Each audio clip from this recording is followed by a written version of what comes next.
Hi, my name is Brian. Some people call me Barefoot Bailey.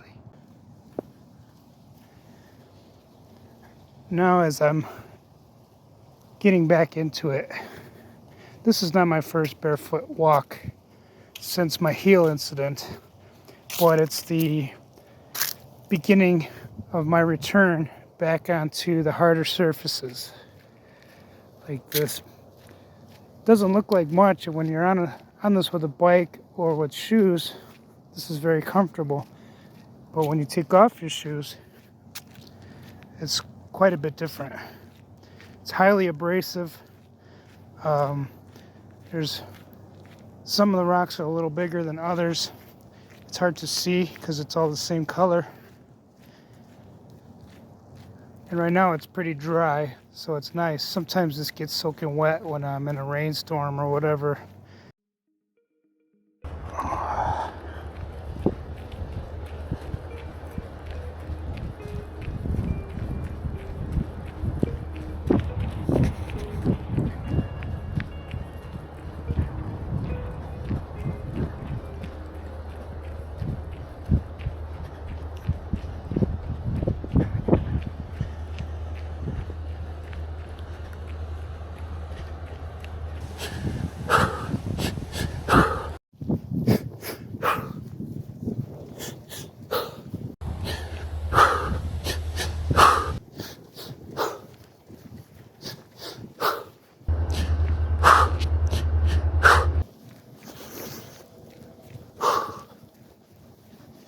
I'm gonna break my breathing cadence so I can talk to you.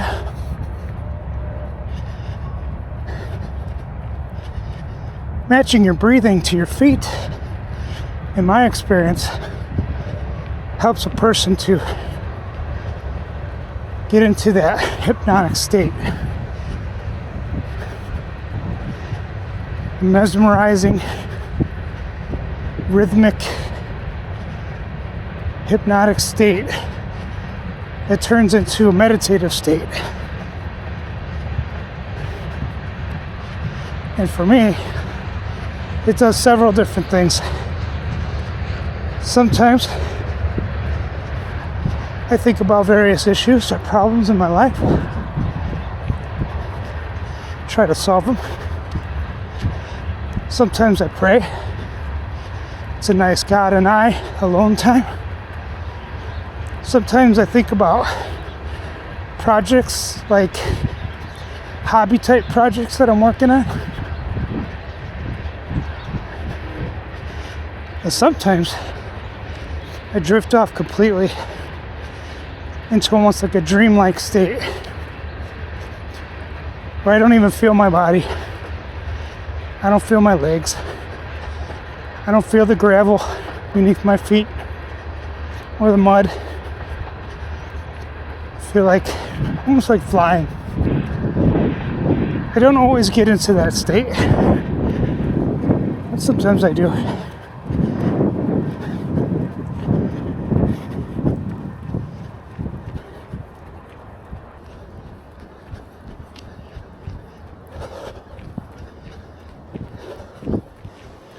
For me, I try to relax my feet, my ankles, my knees, my hips. Just glide along. Here we go. Whew. One loop around. Here I do my deep squats and pause. I rest in this position.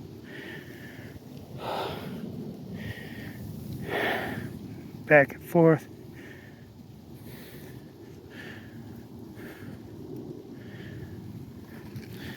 Stand up on one leg, over, down on one leg, up, over, down on one leg, back and forth. Then if you want to get crazy, put this one way out there, like that. Back and forth. Stand up in this position, down in this position, over, up, and vary it up.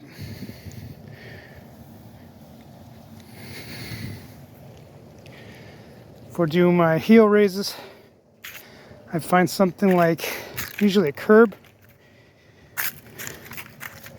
This is a high one. Put the balls of your feet on the curb. Hopefully I don't lose my balance. And then just stand all the way up to your tiptoes and then back down. This stretches my calves, my glutes, my toes, up. Ooh, it's hard doing it when you're holding the phone. Up, down, up, you get the idea. Then my hop squats, down, up, up, down, up, up, down. Well guys, it's raining out. I don't want to get soaking wet. I'm going to walk the way back. Try not to break a toe. And you can follow along with me if you want to. Here's another spot I like to do my toe raises.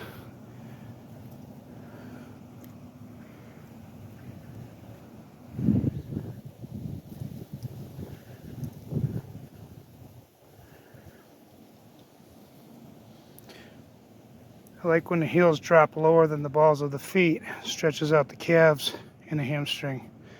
And then going up strengthens your cores for balance. I like that a lot. I was watching a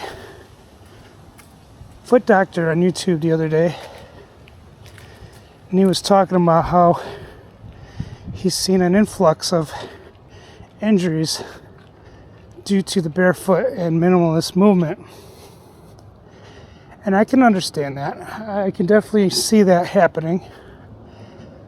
But in my experience, the only time that's happened to me is my fault. Not because of the ground, not because I'm on concrete or rocks or clay or whatever. Just me not paying attention, not doing what I'm supposed to do. Talking or looking at the scenery instead of focusing on my feet and the ground ahead of me. That also comes with pushing yourself too far. David Goggins is notorious for pushing himself way past the normal limit. And I say, God bless him. Kudos to him. He's doing a wonderful job. But the long-term effects of doing stuff like that is evident in the old WWF wrestlers that pushed the juice, so to speak, for their muscle growth.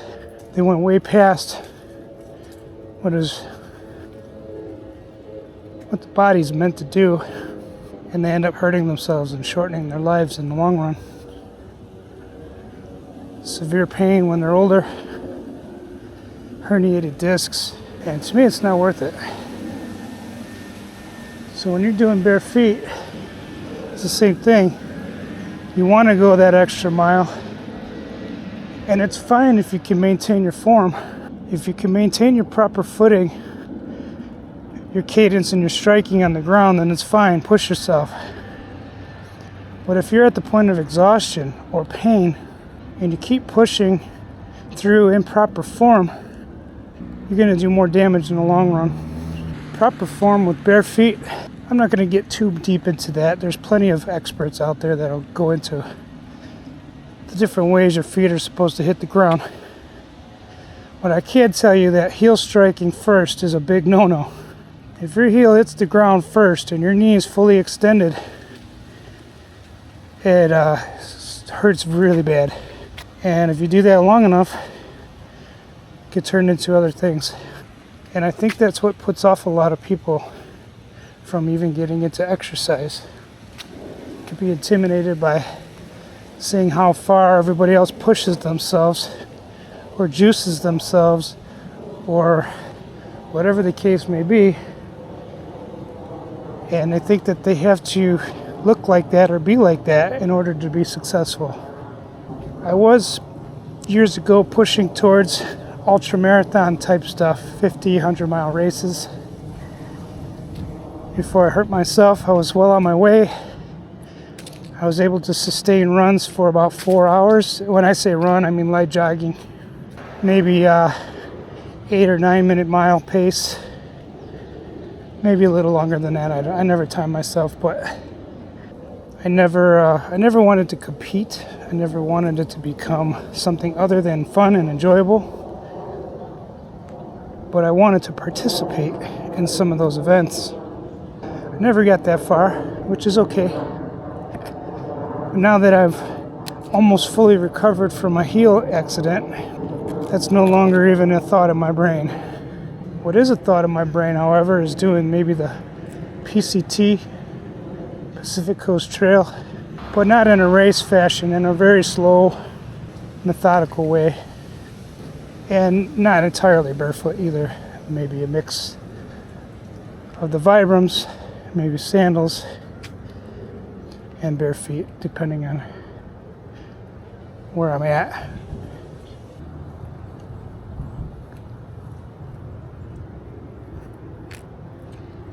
So my round trip from my house to the bike trail is roughly 3/4 of a mile. So that round trip is 1.5 miles. That little bike trail is about 1/2 mile. So total round trip is about 2 miles if I only do one loop around the bike trail. I walk there, run around, and then walk back, and it's a good feeling. It's just above freezing temperatures in November, beginning of November. It just rained a little bit. Nothing too bad, I'm not soaked.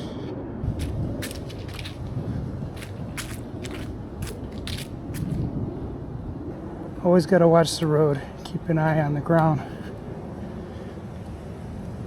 One piece of glass, one bottle cap, or even an oversized rock, or a nail, fish hook, or even broken concrete. You kick a piece of broken concrete, you won't want to do it again. I'm going to show you one right here.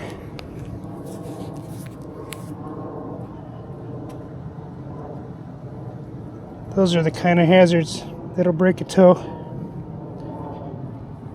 when you're not paying attention. This is the location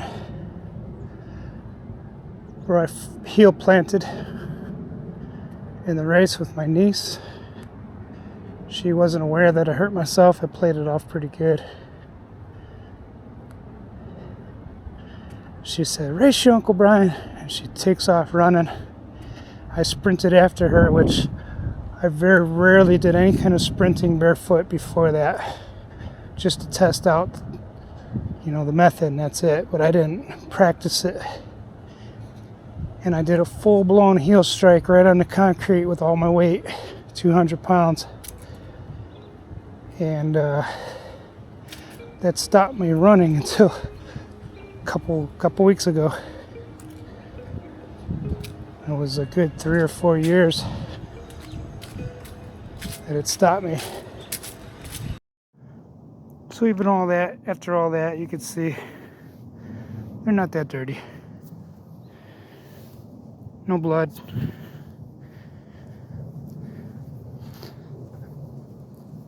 I've only ran this twice this summer. This is the second one. It's amazing how resilient your foot leather stays. After all these years, I could tell it's not the way it was before. It's definitely not as strong as it used to be. But when I first started out originally, I could barely make it past the first stop sign. And now, without very much practice getting back into it, I could tackle 1.5 miles to 2 miles of various terrain with no problems. I just have to get my breath back. My breath work is what's holding me back right now, not my feet.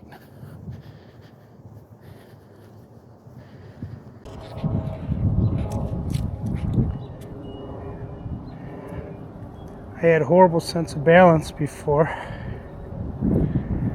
with shoes on. Now with shoes off, I can walk on a curb with no problem, even pretty fast. Before, I could barely take a few steps on a curb and fall right off.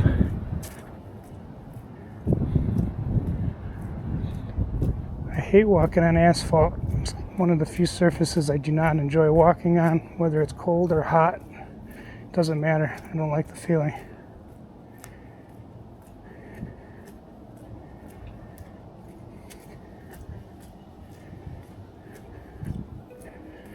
And now I've arrived at my destination.